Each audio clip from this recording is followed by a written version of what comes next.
Hello aspirants, welcome to AKSIS academy. So ఈ రోజు నుంచి మనం ఒక కొత్త సెషన్ని స్టార్ట్ చేద్దాము. Especially for those who are writing TGPSC mains, అలాగే యూపీఎస్సీ మెయిన్స్ కూడా. అంటే మెయిన్స్ రాస్తున్నటువంటి అభ్యర్థులకు సంబంధించే ఈ సెషన్ని కండక్ట్ చేస్తున్నాను. సో ఇందులో బేసికల్గా ఏంటంటే, because my subject is economy, so everyday ఒక మెయిన్స్ ఆన్సర్ని డిస్కస్ చేయడం జరుగుతుంది. And already I know that you are in lot of pressure. So ఎక్కువ ప్రెషర్ ఉంటుంది కాబట్టి, సో లెంగ్దీ వీడియోస్ కాకుండా చాలా తక్కువ టైంలో, అంటే వితిన్ 10 minutes to 15 minutes మాత్రమే వీడియో చేసి, ఆ వీడియోలోనే మీకు ఒక క్వశ్చన్, దానికి ఆన్సర్ ఎలా రాయాలి, అంటే ఇంట్రో ఎలా రాయాలి, బాడీ ఎలా రాయాలి, కంక్లూజన్ ఎలా రాయాలి. ఫ్లో చార్ట్స్ వేయట్లేదు because I don't want to limit your creativity. ఇప్పుడు నేను ఒక ఫ్లో చార్ట్ వేసాను అనుకోండి, మీరు వేరే ఫ్లో చార్ట్ వేద్దామని అనుకునేది మీరు అది వేయకుండా ఆపేస్తారు. ఇదే ఫాలో అయ్యేటటువంటి అవకాశం ఉంటుంది. అందుకని ఫ్లో చార్ట్ ఒక్కటి వేయట్లేదు, but all the rest of the things regarding the mains answer నేను చెప్పేటటువంటి ప్రయత్నం చేస్తాను. సో దీనికి సంబంధించి ఈ సిరీస్ పేరు కూడా మనకి భరత్స్ ఎకనామీ అనే ఒక సిరీస్తో స్టార్ట్ చేస్తున్నాము, మెయిన్స్ ఆన్సర్ రైటింగ్ సంబంధించి. సో అందులో భాగంగా as part of this Bharat's economy we will start with the first question today Indian ఎకనామీలో. So illustrate the structure of Indian economy and how it growth story be elaborated through different phases. భారత ఆర్థిక వ్యవస్థ నిర్మాణాన్ని వివరించండి, వివిధ దశల ద్వారా దాని వృద్ధి కథనాన్ని ఎలా వివరించవచ్చు. అయితే మీకు ఆన్సర్ నేను ఇంగ్లీష్లో చూపిస్తాను, బట్ ఈ పర్టికులర్ వీడియో డిస్క్రిప్షన్ సెక్షన్లో మీకు ఒక పీడిఎఫ్ ఇవ్వబడుతుంది. ఈ పీడిఎఫ్లో మీకు తెలుగు అలాగే ఇంగ్లీష్ ఈ రెండు కలిపి ఉన్నటువంటి పీడిఎఫ్ ఉంటుంది. ఎందుకంటే క్లాస్లో మళ్ళీ నేను 2 slides వేస్తే అన్నెసరీగా అది టైంని డ్రాగ్ చేస్తుంది కాబట్టి, so I have taken this decision. ఆ పీడిఎఫ్ని దయచేసి మీరు డౌన్లోడ్ చేసుకోండి. You can utilize in any way you want. So ఇందులో భాగంగా కనుక మనం చూస్తే, ముందుగా మీరు ఒకసారి క్వశ్చన్ని చూడండి. ఇందులో 2 parts ఉన్నాయి క్వశ్చన్లో. Illustrate the structure of Indian economy, అంటే భారత ఆర్థిక వ్యవస్థ యొక్క నిర్మాణాన్ని అడుగుతున్నాడు. Second, the growth story of Indian economy through different phases, అంటే వివిధ దశల్లో ఈ యొక్క భారత ఆర్థిక వ్యవస్థ యొక్క వృద్ధి కథనం ఎట్లా జరిగింది అనే విషయాన్ని అడిగాడు. అంటే 2 parts in the answer. So ఈ 2 partsకి మనం సమానంగా న్యాయం చేయాలి. అలాగే మీకు చాలాసార్లు చెప్పాను, ఈ 2 partsని దృష్టిలో ఉంచుకొనే మనం ఇంట్రడక్షన్ కూడా రాయాలి. అంటే ఈ 2 parts, ఒకటి structure of the Indian economy. Structure of the Indian economy అంటే మనకి ఏం చెప్తుంది, ఏ సెక్టారు జీడిపికి ఎంత కాంట్రిబ్యూషన్ చేస్తుంది అనే అంశాన్ని చెప్తుంది.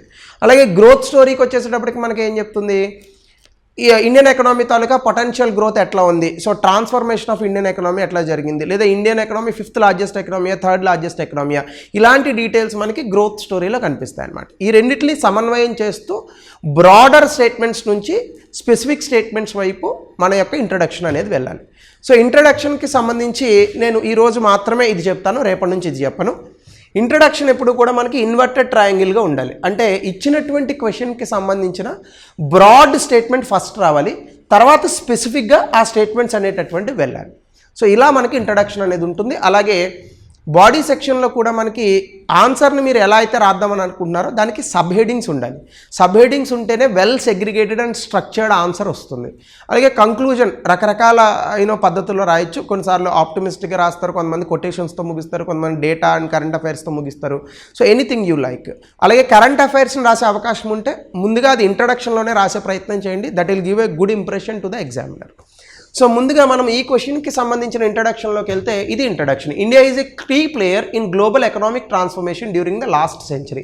చూడండి, భారత ఆర్థిక వ్యవస్థ ఖచ్చితంగా చాలా పరివర్తనం చెందింది. ముఖ్యంగా అది ఎప్పుడు, గత 100 సంవత్సరాలు, అంటే డ్యూరింగ్ లాస్ట్ సెంచరీ అంటే ఇక్కడ 100 సంవత్సరాల కంప్లీట్ స్పాన్ తీసుకోవాల్సిన అవసరం లేదు.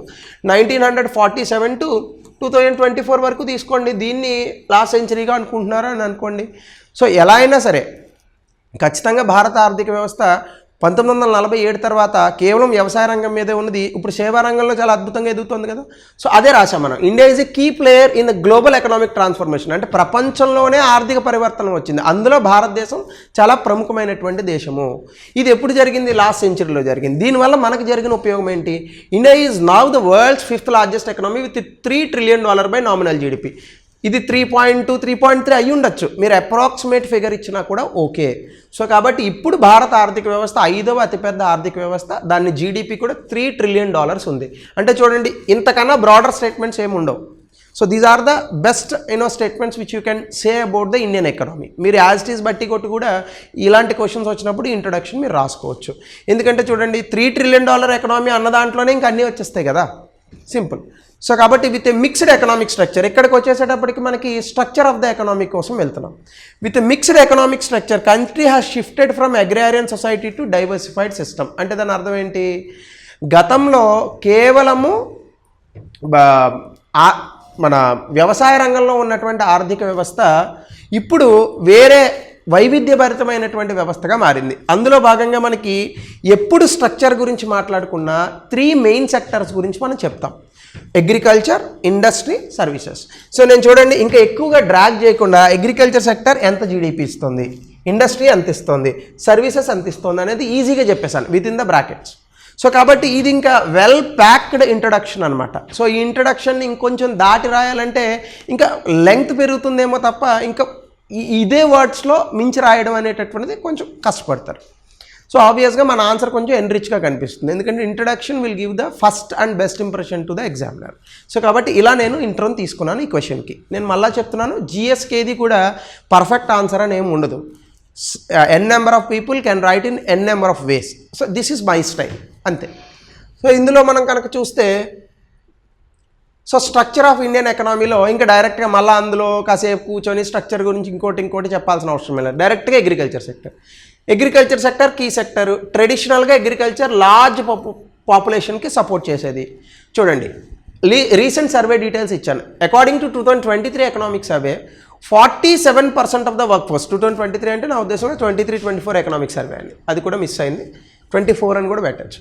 47% of the work force they are employed in agriculture sector. కానీ దాని కాంట్రిబ్యూషన్ టు ద జీడిపి మాత్రము 1990sలో 35% ఉండేది. Now it has been decreased to 15%. అంటే గతంలో 35% జీడిపిలో వాటాలో ఉన్నటువంటి వ్యవసాయ రంగం ఇప్పుడు 15%కే పడిపోయింది. కానీ జనాభా మాత్రం 47% ఆధారపడింది.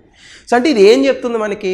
వ్యవసాయ రంగంలో ఉన్నటువంటి ప్రాబ్లమ్స్ చెప్పకుండానే చెప్తున్నాం మనం ఒకే ఒక్క పాయింట్లో వ్యవసాయ రంగం కాంట్రిబ్యూషన్ ఎంత ఉంది, వ్యవసాయ రంగం మీద ఎంతమంది జనాభా ఆధారపడ్డారు, గతంలో వ్యవసాయ రంగం లార్జ్ పాపులేషన్ని సపోర్ట్ చేసేది, ఇప్పుడు తక్కువ పాపులేషన్ ఏం కదా, ఇప్పుడు లార్జ్ పాపులేషన్లే సపోర్ట్ చేస్తుంది. బట్ అందులో ఉన్నటువంటి గ్రోత్ రేట్ మాత్రం చాలా తగ్గింది. అంటే మనం సింపుల్గా దాని తాలూకా సెక్టోరల్ కంపోజిషన్ అనేది చెప్పేశాం. వాడు అడిగింది కూడా అదే కదా. అలాగే గ్రీన్ రెవల్యూషన్ మనకి ఇది ఇప్పుడు ఎక్స్ట్రా పాయింట్. ఇది రాయకపోయినా కూడా ఇష్యూ లేదు, ఎందుకంటే నేను కాస్త కంటెంట్ ఎక్కువ తెచ్చాను. అంటే 200 వర్డ్స్కి లిమిట్ చేయాలి. అప్రాక్సిమేట్గా 230 వర్డ్స్ 240 వర్డ్స్ వరకు రావచ్చు. నేను లెక్క పెట్టలేదు కానీ బట్ అప్రాక్సిమేట్గా. సో మీరు ఇక్కడ కనుక చూసుకుంటే, green revolution it played a crucial role by introducing high yielding variety crops. దానివల్ల వీట్ అండ్ రైస్ ప్రొడక్షన్ పెరిగింది. అలాగే మనకి enhancing the national food security, అంటే జాతి యొక్క లేదా దేశం యొక్క ఈ యొక్క ఆహార భద్రత అనేటటువంటిది గ్రీన్ రెవల్యూషన్ వల్లనే పెరిగింది. దీంతో పాటుగా మోడర్న్ అగ్రికల్చర్ ప్రాక్టీసెస్కి ఇది లైట్ డౌన్ కూడా చేసింది. అంటే మనం సింపుల్గా ఏం చెప్పామో చూడండి, ఓల్డ్ డేస్లో అగ్రికల్చర్ సెక్టర్ లార్జ్ పాపులేషన్ మీద ఆధారపడి ఉంది, ఇప్పుడు ఎలా ఉంది? గ్రీన్ రెవల్యూషన్ వల్ల మనకి ఫుడ్ సెక్యూరిటీ వచ్చింది, ఇప్పుడు మోడర్న్ ప్రాక్టీసెస్ వైపు వెళ్తుంది. అంటే సింపుల్గా ఇట్ విల్ బీ కంటిన్యూడ్ అనేటటువంటి పాయింట్ని చెప్పాం అగ్రికల్చర్ సెక్టార్లో. సో అలాగే ఇండస్ట్రియల్ సెక్టర్కి రండి. According to 2022-23 survey, industrial sector is accounted for 31% of GDP, employed 12 crore people. So planned development జరిగింది త్రూ 5-year ప్లాన్స్. దీనివల్ల మనకి బేసిక్ అండ్ హెవీ ఇండస్ట్రీస్ వచ్చాయి, అంతే కదా. ఇండస్ట్రీస్లో we don't have best consumer industries, but we have the basic and heavy industries. So ఈ increasing trend వల్ల మనకి ఏమైంది, ఈ మధ్య కాలంలో ఎలక్ట్రానిక్స్ మ్యానుఫ్యాక్చరింగ్ అలాగే మేక్ ఇన్ ఇండియా లాంటి స్కీమ్స్ వల్ల now the government of India is targeting $300 billion of manufacturing sector by the end of 2025 and 26. So మనము సెక్టోరల్ కాంపోజిషన్ మీకు సింపుల్గా చూడండి, క్వశ్చన్లో అడిగినటువంటి అంశం కూడా అదే కదా. స్ట్రక్చర్ ఆఫ్ ఇండియన్ ఎకనామీ అంటే ఒక్కొక్క సెక్టారు ఎలా పనిచేస్తుంది అనే పాయింట్ అడిగాడు. సో మనం అగ్రికల్చర్ ఎలా పనిచేస్తుందో చెప్పాం, మోడర్న్ అగ్రికల్చర్ ప్రాక్టీసెస్ వైపు ఇప్పుడు భారతదేశం వెళ్తుందని చెప్తున్నాము. ఇక్కడ ఒకప్పుడు ఇండస్ట్రియల్ సెక్టర్ ఎలా ఉంది అని చెప్పాము. అలాగే కిందకు వచ్చేసేటప్పటికి what is the target for industrial sector అనేది కూడా చెప్పాం. So in one way or other మనము స్ట్రక్చర్ ఆఫ్ ఇండియన్ ఎకనామీని చాలా నీట్గా డిఫైన్ చేసాం. అలాగే the same thing when comes to the service sector is contributing 55% to economy. అలాగే we have many service sector industries. Service sector ఇండస్ట్రీస్లో we have different sectors or companies, sub sectors. Financial services ఉన్నాయి, IT ఉంది, professional services ఉన్నాయి. అలాగే India is a global hub for software products. IT is almost growing by 6 to 8% between 2021 to 24. ఎడిషనల్గా largest recipient of the FDIs flows వస్తున్నాయి ఎప్పుడు, last 20 సంవత్సరాలుగా. So కాబట్టి service సెక్టార్కి డోకా లేదు అనే విషయాన్ని చెప్తున్నాం. Some times instead of telling the things directly మనం ఇండైరెక్ట్గా చెప్తే అది ఇంకా ఎఫెక్టివ్గా ఉంటుంది. సో కాబట్టి మనం అదే చెప్పాం. సేవా రంగంలో 55% ఆర్థిక వ్యవస్థకు సపోర్ట్ ఉంది. చాలా రకాల రంగాలు ఉన్నాయి. ఐటీ సెక్టార్లో ముఖ్యంగా సాఫ్ట్వేర్ రంగంలో మనం చేస్తున్నటువంటి ఎగుమతులు అద్భుతము. అలాగే ఐటీ అవుట్సోర్సింగ్కి సంబంధించి ఇది 6 to 8% 2021-24 మధ్య జరుగుతోంది. అలాగే గత 20 సంవత్సరాలలో 2 దశాబ్దాలలో ఎఫ్డిఐ అత్యధికంగా వచ్చినటువంటి రంగము సేవా రంగము. చూడండి, half of the question taluka answer అయిపోయింది.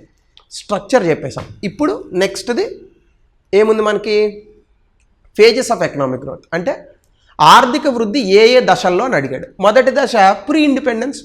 సో బ్రిటిష్ టైంలో భారతదేశం మొత్తం వ్యవసాయ రంగం మీద ఆధారపడింది. అలాగే బ్రిటిష్ వాళ్ళు తీసుకొచ్చినటువంటి పాలసీస్ వల్ల మనం ముడి సరుకుని ఎగుమతి చేసేవాళ్ళం, బ్రిటిష్ వాళ్ళ గూడ్స్ని దిగుమతి చేసుకునే వాళ్ళం. అలాగే కొలోనియల్ పాలసీస్ అంటే బ్రిటిష్ వాళ్ళు తీసుకొచ్చినటువంటి విధానాల వల్ల అప్పటి వరకు 22% భారతదేశ జీడిపి, ప్రపంచ జీడిపిలో 22% వాటా ఉన్నటువంటి భారతదేశం 1947 వచ్చేటటువంటి సమయానికి 2% పడిపోయింది. అంటే మనం సింపుల్గా బ్రిటిష్ కాలంలో భారతదేశ యొక్క వృద్ధి రేటు ఎంత దారుణంగా పడిపోయింది అనేటటువంటి అంశాన్ని ఎక్స్ప్లెయిన్ చేశాం. సో ప్రీ ఇండిపెండెన్స్ అయిపోగానే నెక్స్ట్ సబ్ హెడింగ్ ఏమొస్తుంది, పోస్ట్ ఇండిపెండెన్స్. ఖచ్చితంగా ఎప్పటి వరకు, 1991 వరకు. ఎందుకు, అప్పుడు మనకి ఎల్పిజి రిఫార్మ్స్ వచ్చాయి. సో కాబట్టి మనం సెల్ఫ్ రిలయన్స్ అనేటటువంటి కాన్సెప్ట్ని 5-year ప్లాన్స్ ద్వారా చేసాం. అలాగే మనం ఎక్కువగా 1947 నుంచి 91 మధ్య చేసింది ఏంటి, ప్రభుత్వ రంగాన్ని బాగా ఎంకరేజ్ చేశాము. హెవీ ఇన్వెస్ట్మెంట్స్ పెట్టాం. ఏంటి, ప్రాథమిక అలాగే భారీ పరిశ్రమల మీద పెట్టాము. దాంతోపాటు గ్రీన్ రెవల్యూషన్ చేశాము. దీనివల్ల అగ్రికల్చర్ ప్రొడక్టివిటీ పెరిగింది, ఫుడ్ సెక్యూరిటీ పెరిగింది.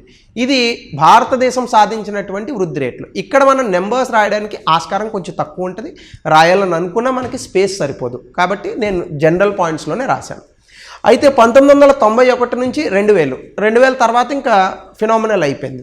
సో ఎకనామిక్ రిఫార్మ్స్ అంటే ఎల్పిజిఆర్ అని తీసుకొచ్చాము, భారతదేశాన్ని గ్లోబల్ మార్కెట్కి పరిచయం చేశాము. సో దీనివల్ల మనకి ఫారెన్ ఇన్వెస్ట్మెంట్స్ అంటే విదేశీ పెట్టుబడులు పెరిగాయి. దీనివల్ల జీడిపి 1.1% నుండి 7.5% పెరిగింది.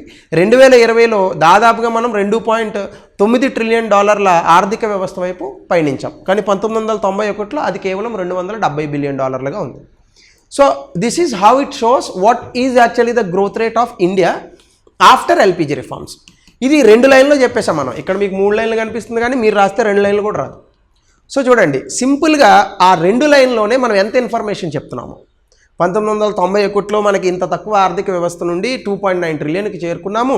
అలాగే ఇందులో మనకి వృద్ధి రేట్ 1.1% నుంచి దాదాపుగా 7.5%కి వచ్చాము. భారతదేశాన్ని మనము గ్లోబల్ మార్కెట్కి పరిచయం చేసాము. ఈ అన్ని విషయాలు చెప్పాం. అలాగే మీరు పాయింట్స్ చూస్తే కూడా ప్రతిసారి షార్ట్ స్టేట్మెంట్స్ రాస్తున్నాను, బాగా పెద్దవి రాయట్లేదు. ప్రతి 1 లైన్కి 2 లైన్కి ఫుల్ స్టాప్స్ వస్తున్నాయి. అది చాలా ఇంపార్టెంట్. మెయిన్స్లో పెద్ద స్టేట్మెంట్స్ రాస్తారు కొంతమంది, 4 లైన్లు 5 లైన్ల వరకు ఫుల్ స్టాప్ ఉండదు. అలాంటివి మీకు ఎప్పుడూ కూడా మంచి చేయవు. సో కాబట్టి always go with the short statements. So దీనికి మనం కంక్లూజన్ కనుక చూస్తే, కంక్లూజన్తో పాటు పోస్ట్ లిబరలైజేషన్ అంటే 2000 తర్వాత మనం ఇంకా లిబరలైజేషన్ ఇంకా వృద్ధి చేసాం. అప్పటి నుంచి మనం ప్రతి సంవత్సరం కనీసం 7% జీడిపిని సంపాదిస్తున్నాము. ఆ ముందు 40 సంవత్సరాలు కూడా కేవలం 4.5% ఉండేది. దీన్నే హిందూ గ్రోత్ రేట్ అని అంటాము. 2006లో 9.6% జీడిపిని అత్యధికంగా సంపాదించింది భారతదేశము. అలాగే తర్వాత సెకండ్ ఫాస్టెస్ట్ గ్రోయింగ్ ఎకనామీ అయింది 2006లో. కానీ తర్వాత ఈవెన్చువల్గా ఫాస్టెస్ట్ గ్రోయింగ్ ఎకనామీ అయింది. కోవిడ్ ముందు వరకు కూడా India was the fastest growing economy in the world. Now Bangladesh is the fastest growing economy. So 2000 తర్వాత భారతదేశం అత్యంత వేగవంతమైన ఆర్థిక వృద్ధి ఉన్నటువంటి దేశంగా మారింది. చూడండి, మీకు మొత్తం 1947 నుంచి 2000 దాటిన తర్వాత పోస్ట్ లిబరలైజేషన్ ఎరా వరకు గ్రోత్ స్టోరీని 3 సబ్ హెడింగ్స్లో చెప్పేశాం. కంక్లూజన్ ఇప్పుడు ఏమొస్తుంది, ఇండియాస్ ఎకనామిక్ జర్నీ ఆధారిత వ్యవస్థ నుంచి మోడ్రన్ డైవర్స్డ్ ఎకనామీ అంటే అధునాతన వైవిధ్యభరితమైనటువంటి ఆర్థిక వ్యవస్థగా మారింది. దీనివల్ల మన ఆర్థిక వ్యవస్థ చాలా బలోపేతమైంది. అలాగే టెక్నాలజీకి మనం అడాప్ట్ అయ్యాము. Indian economy now it is resilient అంటే చాలా బలోపేతమైనటువంటి స్ట్రాంగ్ ఆర్థిక వ్యవస్థ ఉంది మనకి. అలాగే ఫ్యూచర్లో మనకి ఇంకా అద్భుతంగా ఉంది. చెప్పాను కదా మీకు, ఆప్టిమిస్టిక్గా రాయాలి, అంతేగాని ఆర్థిక వ్యవస్థ ఎందుకు పనికిరాదు, సర్వనాశనం అయిపోయింది, ఇంక చచ్చిపోతుంది, ఇలాంటివి రాయకూడదు. ఆప్టిమిస్టిక్గా రాయాలి. This highlights India's on going efforts. ఇవన్నీ ఎందుకు జరుగుతున్నాయి, భారతదేశం పెడుతున్నటువంటి ఎఫర్ట్స్ వల్లే. సో కాబట్టి ఎన్ని సవాళ్ళు ఉన్నా భారతదేశం వాటిని ఓవర్కమ్ చేయగలదు, తన తాలూకా వృద్ధిని పెంచుకోగలదు. దాంతోపాటుగా వ్యూహాత్మకమైనటువంటి రిఫార్మ్స్ అంటే సంస్కరణలు తీసుకొస్తుంది, ఆవిష్కరణల ద్వారా తన యొక్క గ్రోత్ ట్రాజెక్టరీని సుసాధ్యం చేసుకోగలదు. సో ప్యాక్ట్ ఆన్సర్ కింద మీకు కనిపిస్తుంది. సో కాబట్టి ఈ టైప్ ఆఫ్ ఆన్సర్ రైటింగ్ని అలవాటు చేసుకోండి. సో ఇలాంటి క్వశ్చన్స్ నేను డైలీ ఒక్కొక్క క్వశ్చన్ ఇచ్చేటటువంటి ప్రయత్నం చేస్తాను. Because as I told you, one question కన్నా ఎక్కువ చెప్పి మిమ్మల్ని ఎక్కువ టైం పెట్టడం కూడా నాకు ఇష్టం లేదు. This is to show you how you have to think in the next 1 month. ఈ రాబోయేటటువంటి 1 నెల సమయంలో మీరు ఎలా ఆలోచించాలి ప్రతి మెయిన్స్ ఆన్సర్ గురించి అనేది చెప్పడమే నా ఉద్దేశం. So thank you. Signing off for today.